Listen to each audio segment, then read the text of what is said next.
जय हिंद दोस्तों, मेरा नाम है सुधीर और आप देख रहे हो जीके वाला क्लास एजुकेशन। आज का ये वीडियो क्लास 10th के सभी छात्रों के लिए बहुत ज्यादा इंपॉर्टेंट है, जितने भी छात्र बोर्ड परीक्षा 2024 में एग्जाम देने जा रहे हैं। जी हाँ दोस्तों, आज की इस वीडियो में आप सभी के लिए आचार्य रामचंद्र शुक्ल का जीवन परिचय याद करने की एक जबरदस्त ट्रिक लेकर के आऊँ। यदि आप इस ट्रिक को अच्छे से समझ लेते हो तो गारंटी है कि आप यहाँ से जीवन परिचय पक्का याद करके ही जाने वाले हो। आपको दूसरा वीडियो देखने का जरूरत नहीं पड़ेगा। वीडियो बहुत ज्यादा छोटी है और आप सभी के लिए बहुत ज्यादा इंपॉर्टेंट भी है।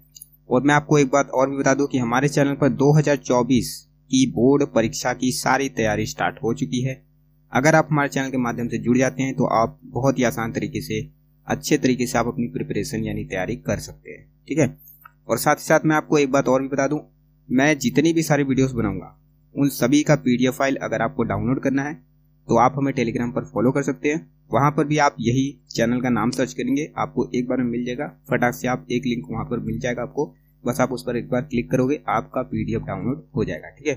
तो चलिए दोस्तों, आज की इस वीडियो को शुरू करते हैं। बट दोस्तों, वीडियो स्टार्ट करने से पहले मैं आपको बता दूं कि अगर आप हमारे चैनल पर नए हो तो हमारे चैनल को सब्सक्राइब करके बेल आइकन को ऑल पे सेट कर देना, ताकि जब भी मैं इस तरीके से ट्रिक वाले वीडियोस लेकर आऊं तो सबसे पहले आपको नोटिफिकेशन मिल जाएगी। तो दोस्तों चलिए आज की इस वीडियो को शुरू करते हैं। तो दोस्तों सबसे पहले बात करते हैं आचार्य रामचंद्र शुक्ल के जन्म के बारे में। यानी आचार्य रामचंद्र शुक्ल का जन्म कौन से सन में हुआ था? 1884 ईस्वी में हुआ था। कहां पर हुआ था? बस्ती जिले के अगुना नामक गांव में हुआ था। ठीक है। तो आप ये दोनों चीज अच्छे से पढ़ लेना, आप अच्छे से याद रख लो कि जन्म उनका कौन से सन में हुआ था। 1884 ईस्वी में हुआ था। कहां पर हुआ था? बस्ती जिले के अगुना नामक गांव में हुआ था। ठीक है। देखिए ट्रिक क्या होती है, एक बार मैं आपको बता दूं। ट्रिक वही होती है जो आपको सरल से सरल तरीके से बहुत जल्द याद हो जाए, मतलब आपको उसमें ज्यादा पढ़ना ना पड़े। आप एक बार देखो, आपको फटाक से याद हो जाए। और मैंने उसी तरीके से आपको लिख करके यहाँ पर समझाया भी है। आगे मैं आपको अच्छे से समझाऊंगा भी किस तरीके से आप अच्छे तरीके से याद कर सकते हो। अगर आप इस पूरे पैटर्न को यानी समझ लेते हो तो आप कोई भी जीवन परिचय लिख सकते हो, इतना गारंटी है। ठीक है। आप आचार्य रामचंद्र शुक्ल का ही नहीं बल्कि कोई सा भी जीवन परिचय हो, अगर आप इस पैटर्न से, जिस पैटर्न से मैं आपको आगे पढ़ाऊंगा, इस पैटर्न से अगर आप हर जीवन परिचय को पढ़ते हो तो आपको गारंटी है आपको याद करने की आवश्यकता नहीं पड़ेगी। ठीक है। चलिए आगे बात करते हैं। अब देखिए इनके पिता का नाम क्या था? इनके पिता का नाम था पंडित चंद्रबली शुक्ल। ठीक है। जो कि सुपरवाइजर कानूनगो थे। तो इतना चीज तो आपको अच्छे से याद हो ही गया होगा। क्या याद हो गया होगा? देखिए जन्म उनका 1884 ईस्वी में हुआ। कहां पर हुआ? बस्ती जिले के अगुना नामक गांव में हुआ। पिता का नाम इनके क्या था? पंडित चंद्रबली शुक्ल था, जो कि सुपरवाइजर कानूनगो थे। ठीक है। चलिए अब इसके बाद आगे बात करते हैं हम इनके 10th की परीक्षा के बारे में। ठीक है। तो 10th की परीक्षा इन्होंने कहां से उत्तीर्ण किया था? मिर्जापुर जिले के मिशन स्कूल से। ठीक है। देखिए एक बात मैं आपको बता दूं कि इनका सारा चीज, इनका ज्यादातर चीजें कहां से जुड़ी हैं? मिर्जापुर से जुड़ी हैं। तो आप मिर्जापुर अच्छे से ध्यान में रख लेना। ठीक है। तो इन्होंने कौन से स्कूल से 10th की परीक्षा उत्तीर्ण की? मिशन स्कूल से। कहां पर था? मिर्जापुर जिले में। ठीक है। मिर्जापुर जिले के मिशन स्कूल से इन्होंने 10th की परीक्षा उत्तीर्ण करी थी। ठीक है। गणित में कमजोर होने के कारण इनकी शिक्षा आगे न बढ़ सकी। आप इस तरीके से याद रख सकते हो, बहुत ही सिंपल वे में मैं आपको समझा रहा हूं। ठीक है। उसके बाद अब बात करते हैं इनके 12th के बारे में। ठीक है। तो 12th में इन्होंने प्रवेश तो ले लिया। कहां पर लिया था?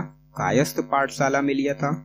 अब क्या हुआ कि परीक्षा होने से पहले ही, 12th की परीक्षा होने से पहले ही उनका विद्यालय भी छूट गया। ठीक है।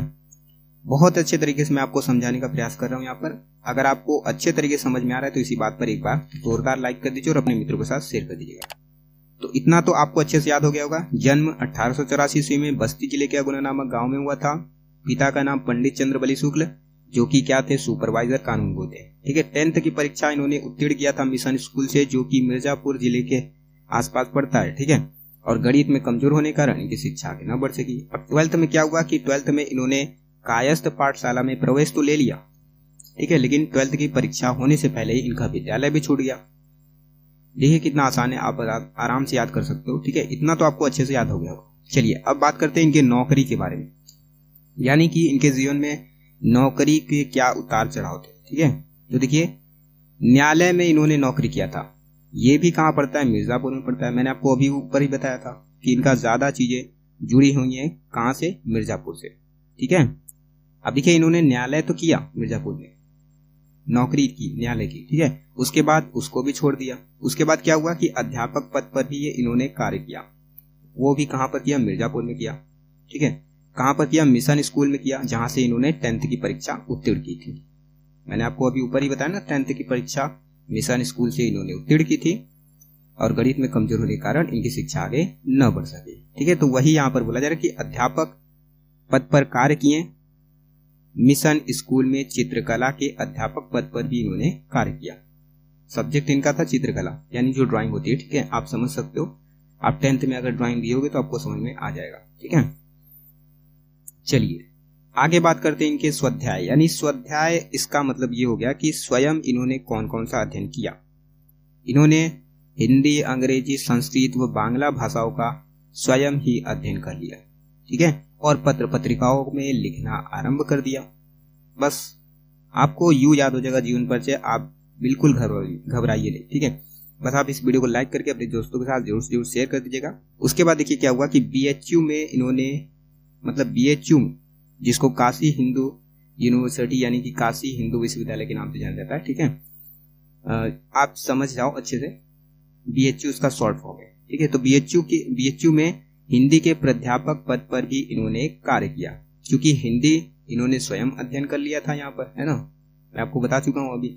और मृत्यु इनकी कब हुई, मृत्यु 1941 ईस्वी में हुई। तो आई होप आप सभी को अच्छे से याद हो गया होगा। अगर आप इसी तरीके की और भी जीवन परिचय की ट्रिक याद करना चाहते हो जीवन परिचय ट्रिक के माध्यम से, तो हमारे चैनल को सब्सक्राइब करके बेल आइकन को ऑल पे सेट कर देना।